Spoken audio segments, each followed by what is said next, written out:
Hey guys, I'm Curtis, And I'm Havila. and by our powers combined, we are Wander with the Workmans. Today we're going to be talking about something that we use quite regularly here in our travels, and that is the New Mexico State Parks Pass.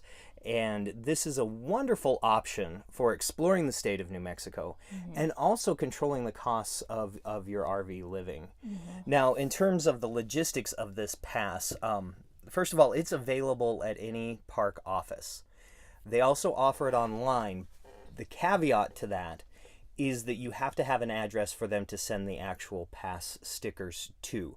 So either you plan far ahead or just know that you can go into the parks office or at the admission gate and say, hey, we want to purchase the state park pass for a year. In terms of price, it's actually pretty affordable. It is. It's $225 if you are not a resident of New Mexico. If you happen to be a resident of New Mexico, it's $180, and that's per year.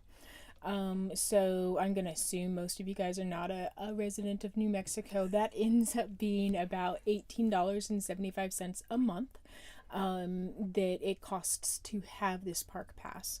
And kind of a pro tip for you, I guess, is that it goes for 12 months. So it doesn't go for calendar years. So if you buy it in October, you don't have to buy it again in January or something.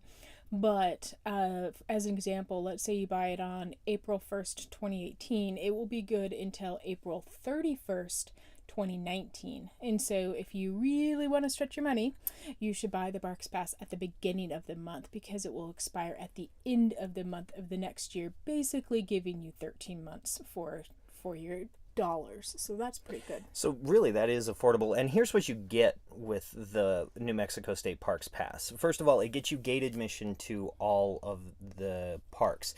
And normally, that is a $5 per entry fee. So if you're staying there for a while, this really adds up because every time you run to a nearby town, you would normally have to pay an admission to get back into the park. But this covers that cost for you. So in and out, you're saving $5 on the second to the last exit. Mm-hmm.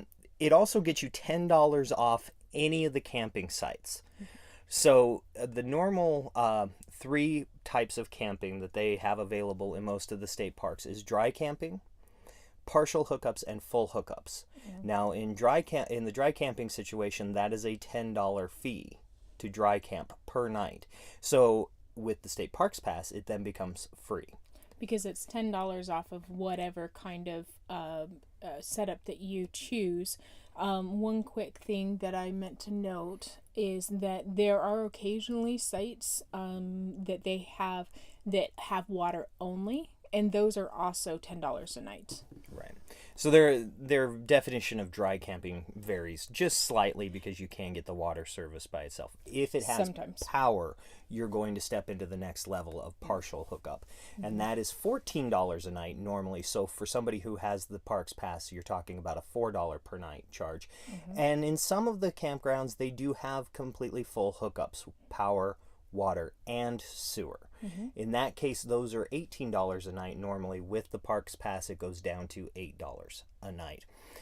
Now, most of the state parks that we've experienced and have researched have some standard amenities as Mm-hmm. well that either help keep that cost low or just make it more convenient to stay than, say, a boondocking situation. Yeah, it's really kind of awesome for somebody who's trying to keep from filling up their tanks is that most of them have a shower, and it's hot water. You just push a little button and the water comes out for a little bit and then it shuts off. You push the button again, one of those deals. And so it's unlimited. You don't have to put quarters in. It's completely free as long as you're staying there. So they've got free hot showers, they've got dumpsters, so you're not worrying about trying to figure out a place to throw away your kitchen trash. What else do they have? Oh, they have a dump station. And so you're not paying to dump your tanks. You're not paying to fill your tanks with fresh water, any of those things. Right. And they also include things like picnic sites, group shelters. So if you're wanting to meet up with family, friends, that type of thing, those are available. Some of them do have a fee on the group shelter, some do not. You'll need to check with the park office. And they do ask that you reserve those, but again, it's a check with the park office situation. Did I mention playgrounds? Not yet, but yeah, Okay. those are really nice. Again, like everything on this list, it's not at every single site. I think the only thing that we found at every single site so far has been trash cans. Yes, and lots of trash cans. Yeah. This is one place where, in our experience, New Mexico State Parks excel. Is they seem to love their trash cans, and the effect of that is there's very little to no loose trash blowing around because they're so readily available that people properly dispose of their garbage rather than getting a little lazy. Right. And so Absolutely. the effect is that you end up with a much cleaner, much more pleasant campsite. Because Yeah. I think I'd rather look at a well-maintained garbage can than a Reese's Pieces wrapper floating through the air. Yeah, for sure. Now, there are some things you don't get with the Parks Pass, and the things you don't get is you do not get preferences on reservations. It doesn't matter whether you have a Parks Pass or not, even their... Sorry. You want the coffee? Sure. Here we go. The most important part of any camping trip, coffee. Right there. There we go. So there's no preferences on reservations. Their reservation system into itself is a first come, first serve kind of situation. And there's no blackout dates. This is actually a positive, that there are no blackout dates. Some of the other state parks that passes that we have seen have blackout dates for their more popular site.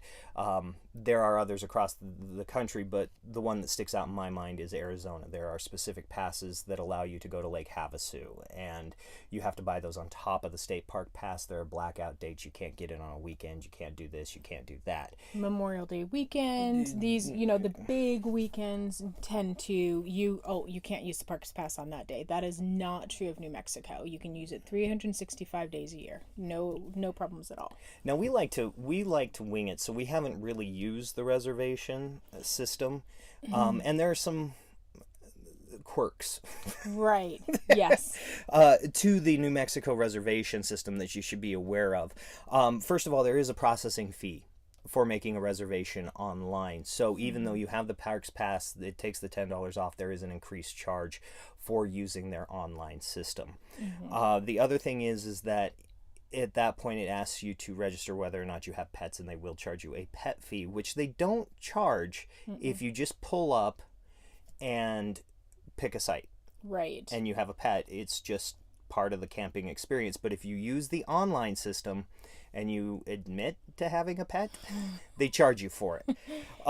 So Which is funny because it isn't like we're trying to skirt a rule or something. I've never seen any mention of a pet fee on any of the signs that lay out the fees for each of the campgrounds. They just simply do not mention it. But if you register online, that shows up. So I'm not really sure what the deal is though with that. So it's more expensive to use the online reservation system, which kind of plays in our favor because we don't tend to plan ahead anyway. So we've just been winging it, showing up, and so far we have never had a time we haven't found a place that we could park. right, we use the general strategies for I guess freewheeling camping in that we tend to move during the weekdays rather than the weekends. And we try and be traveling around in non-peak season. So we're a little farther north, this being November when we're recording this video. We're a little farther north in the state than you might if you were trying to snowbird or something like that. So it is cooler here, but that also means that there's a lot more spot availability as well. And that's how we work around not making the reservations. Yeah, and we haven't used this Parks Pass during the summer or during a peak season yet, so it's possible that we could run into an issue where a state park may be full. My general strategy would be during a big weekend like Memorial Day or 4th of July or something like that, is to get into place well ahead of time.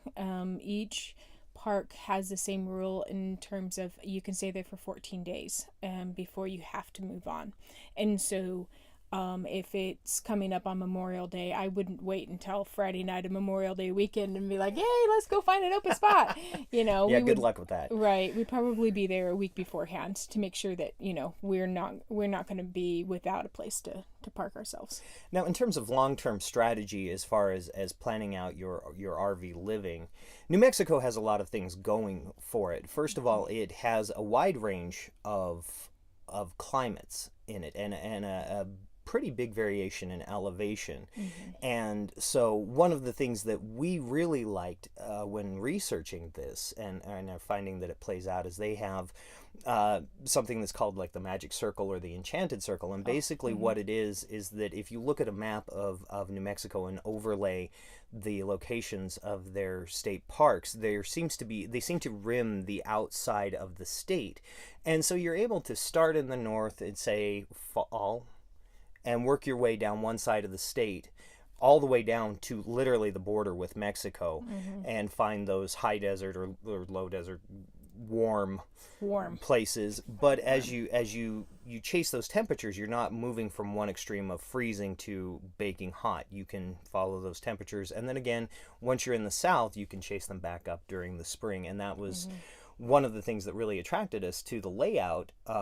I don't think there was probably any intentional planning, but it just happens to be that that's the layout of the state park system. Yeah, there are a couple that are in the middle, but they do tend to ring the outside. It's kind of interesting. And so it's a fun way to, especially through the winter, maintain a kind of a constant temperature, with a few exceptions. Right, like the snow the other day. Right, but under normal circumstances, and they do put they have quite a few down in the southern part of the state. So if you are looking for a snowbird situation, whether you're full timing and just chasing warmer temperatures, or you're part timing to get out of colder temperatures, there are plenty of options, and that plays into kind of the amenity issue for me, at least, is that you have the opportunity to have hookups, which you may not find in, say, a public lands long-term visitor pass situation in other states.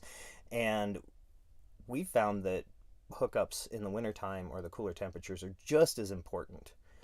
Yeah, a lot of people really focus on, I better have hookups during the summer so I can keep my AC running, but during the winter I don't really need them. And we've actually found that it's just as helpful during the winter, because we have 2 little space heaters, and with us being plugged into shore power, we can run our space heaters, and then we are not running our furnace. And so we're saving a lot on propane that we would otherwise be paying to, even during the day. Right now, we don't have space heaters going. We don't have the furnace going. It's perfectly fine inside of our trailer. But at night, it's been getting down to the 20s, low 30s. You need to have some sort of source of heat at that point. And so having hookups has made a big difference for us in terms of saving us some money. And most of the New Mexico state parks are in a rural setting, so you are getting wilderness, you're getting wildlife. We've seen deer and quail and a whole variety of animal life. We've got wonderful vistas, had experienced wonderful sunsets and sunrises, that type of thing. So you're not giving up that camping experience by being in a park, but you are gaining the advantages of the amenities. If you can't tell, we are absolutely impressed with the New Mexico State Park Pass, and I can say I recommend it very highly. There's so much variety from the northern part of the state down to the southern part of the state. They have red rock, they have huge boulders, they have, just plains of gray sagebrush. They have, like it's a huge variety of geography, and so you don't feel bored. So there you have it, the benefits, at least that we're seeing from the New Mexico State Park Pass. Its affordability, the amenities, as well as the variety of activities you get to experience. And I got to say, New Mexico is definitely worth exploring. If you guys want to tell us about your New Mexico State Park experiences, leave them in the comments below. If you have any questions for us, you can leave them in the comments as well. If you like what we're doing and want to keep up with us, you can start by clicking the subscribe button. It's right below us. And that will bring up the bell notification. You can click on that as well, which will let you know through YouTube anytime we release a new video, either in our New Mexico camping series or any of our other series. And if you want to keep up with us on a more regular basis, you can follow us on Instagram. We are Wander with the Workmans on Instagram. And until then, guys, we'll see you down the road. Bye.